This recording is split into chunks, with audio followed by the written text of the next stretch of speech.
큐티 여러분 안녕하세요. 오늘은 11월 4일 목요일이에요. 함께 기도하고 오늘의 큐티 시작해요. 하나님 아버지, 오늘 아버지의 말씀 앞에 서게 하시니 감사합니다. 예레미야에게 말씀하시고 그 말씀을 유다 백성에게 주신 이 말씀을 저희가 같이 읽고 묵상할 때에 오늘 하루 하나님께서 원하시는 뜻대로 살아가는 저희 큐티아이 공동체 되도록 인도해 주세요. 예수님 이름으로 기도합니다. 아멘. 오늘 큐티의 제목은 불순종의 결과는 심판이에요. 함께 읽을 말씀은 예레미야 44장 18절 23절이에요. 이 두 절 말씀을 쉬운 성경, 개역개정 성경으로 같이 읽어요. 그러나 하늘 여신에게 희생제물과 전제물을 바치기를 그친 뒤부터 우리에게 어려움이 닥쳐왔소. 우리가 전쟁이나 굶주림으로 죽게 되었소. 이 모든 일이 일어난 까닭은 여러분이 다른 신들에게 향을 피워 올리고 여호와께 죄를 지었기 때문이요. 여러분은 여호와께 순종하지 않았고 우리가 하늘의 여왕에게 분향하고 그 앞에 전제 드리던 것을 패한 후부터는 모든 것이 궁핍하고 칼과 기근에 멸망을 당하였느니라 하며 너희가 분향하여 여호와께 범죄하였으며 여호와의 목소리를 순종하지 아니하고 이 재난이 오늘과 같이 너희에게 일어났느니라. 아멘. 유다 백성은 지금 뭔가 단단히 오해가 아니죠. 이것은 잘못 알고 있죠. 지금 이 유다 백성이 애굽에서 살아갈 때에 이 어려움, 그러니까 전쟁이나 굶주림으로 죽어가고 있는 이것이 이 유다 백성 무엇 때문이라고 얘기를 하고 있죠. 바로 하늘 여신에게, 우리 18절인데 같이 볼게요. 18절. 그러나 하늘 여신에게 희생제물과 전제물을 바치기를 그친 뒤부터 우리에게 어려움이 닥쳐왔소. 우리가 전쟁이나 굶주림으로 죽게 되었소.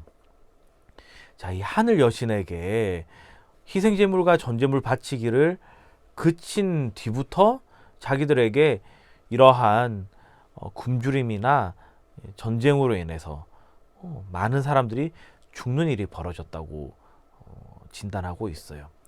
여러분, 유다 백성이에요. 이 말을 하고 있는 사람들은.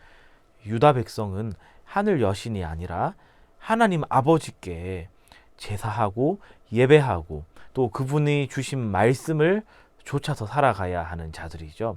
그런데 이 유다 백성이 그 당시에 그들이 겪고 있는 이 어려움을 하늘 여신에게 제사를 제대로 지내지 못했기 때문이라는 진단을 하고 있다는 것은 이 유다 백성의 상황이, 이 영적인 상태가 상당히 지금 비참해져 있고 황폐해져 있고, 그리고 하나님의 말씀에 전혀 무감각함을 보여주고 있어요.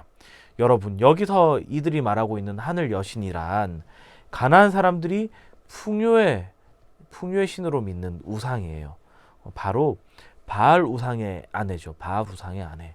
이들이 이렇게까지 엉뚱한 진단을 하는 것은 그만큼 그들이 하나님의 말씀을 가볍게 여기고 소홀히 여기고 또 다른 것들에 더 큰 가치를 두고 있기 때문에 하나님의 말씀이 뒷전으로 밀려나 버린 까닭이겠죠. 자, 이때 하나님의 사람 예레미야는 이들에게 어떻게 진단하고 있죠? 23절이에요. 이 모든 일이 일어난 까닭은 여러분이 다른 신들에게 향을 피워 올리고 여호와께 죄를 지었기 때문이요. 여러분은 여호와께 순종하지 않았고.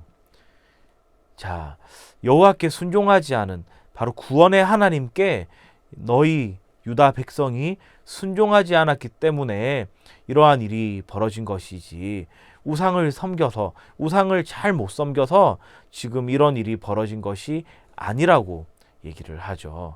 자, 오히려 이들은 우상을 제대로 섬기지 않아서가 아니라고 얘기를 하죠.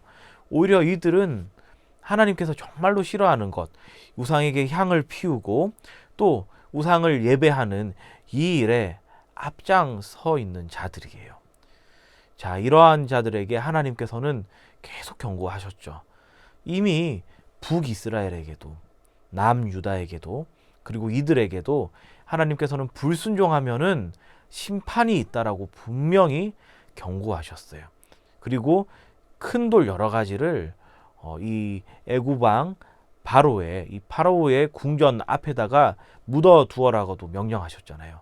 그리고서는 이 애굽을 하나님께서 반드시 심판하시겠다라고도 말씀하셨던 것 여러분 기억하고 있죠? 이처럼 하나님의 말씀에 불순종하면은 그 결과는 심판이에요. 굉장히 슬프고 굉장히 아프고 굉장히 비참한 일이 벌어져요. 그런데 하나님께서는 우리 사람이 이러한 심판에 놓여 있길 원하실까요? 원하지 않으실까요? 네, 원하지 않으세요. 어느 부모님이 그 예쁜 자식이 그 소중한 자녀가 잘못되길 바라겠어요. 그처럼 하늘에 계신 하나님 아버지도 결코 이 유다 백성이 엉뚱한 대로 나아가길 원치 않으세요.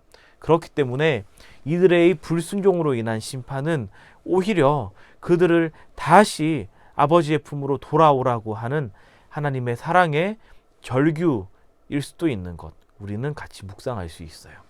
여러분, 우리가 이렇게 말씀을 묵상하고 매일매일을 살아요. 오늘도 이 하루를 살아갈 때에 자, 이 말씀을 통해서 우리가 하나님의 말씀 알기에 더욱더 힘쓰고 또 하나님께서 우리가 그 말씀을 묵상하며 깨닫게 하시는 것 그것을 우리가 잘 지켜 행동하도록 하나님께 지혜와 능력을 구해야겠어요. 그럴 때에 이 신앙의 경주는 우리의 어떠한 능력과 우리의 성실함으로 이루어내는 것이 아니라 하나님께서 성령님의 기름 부으심으로 하나님의 동행하심으로 이 믿음의 경주를 거뜬히 감당할 수 있게 하신다는 것 우리가 깨닫게 될 거예요. 그래서 하나님의 말씀에 늘 순종하고 하나님의 말씀을 붙잡고 살아가는 우리 복된 QTI 공동체 되길 주님의 이름으로 축원합니다. 오늘의 질문이에요. 예레미야는 왜 백성에게 힘든 일이 생긴 이유는 따로 있다고 말했나요? 이 질문의 답은 백성이 우상을 섬기는 죄를 지어서 하나님의 심판을 받아 힘들어진 것이기 때문이에요가 되겠죠. 다섯 손가락 묵상이에요. 함께 묵상한 내용을 손가락으로 하나하나 짚어가며 정리해봐요. 먼저 엄지손가락, 이 본문에서 하나님은 누구신가요? 저는 하나님의 말씀에 순종하기를 원하시는 분으로 오늘 하나님을 묵상해 봤어요. 두 번째, 검지손가락은 이 본문이 나에게 지적하는 죄는 무엇인가요? 저는 하나님께서 말씀하신 일에 아멘 하며 순종하기보다 이래서요 저래서요 하면서 이유를 대고 다른 식으로 불평하고 또 피해가려고 했던 모습, 이 모습을 오늘의 회개할 모습으로 정리해 봤어요. 세 번째, 중지손가락은 이 본문이 나에게 주는 교훈은 무엇인가요? 저는 하나님께 불순종한 죄의 결과는 심판이라는 사실을 오늘 말씀의 교훈으로 정리해 봤어요. 네 번째, 약지손가락은 이 본문이 나에게 주는 위로는 무엇인가요? 저는 하나님의 말씀에 순종하도록 QT할 수 있고 또 QTI 친구들과 함께 이 말씀을 지속적으로 묵상할 수 있게 하신 은혜를 생각할 때 저에게 큰 위로가 되었어요. 마지막 새끼손가락은 말씀 묵상하고서 여러분 개인적으로 결단하고 다짐한 것 정리해 보도록 해요. 함께 기도해요. 하나님 아버지, 오늘 아버지의 말씀을 통하여서 저희가 죄의 길에 서지 않고 의의 길에 서도록 인도해 주세요. 하나님, 이 QTI를 통하여서 또 주일날 듣는 설교를 통하여서 또 자주자주 하는 이 성경 공부를 통하여서 하나님의 말씀을 분별하도록, 그래서 내 뜻이 아니라 하나님의 뜻을 알고 그 뜻에 순종하는 저희 모든 QTI 공동체 되도록 인도해 주세요. 예수님 이름으로 기도합니다. 아멘.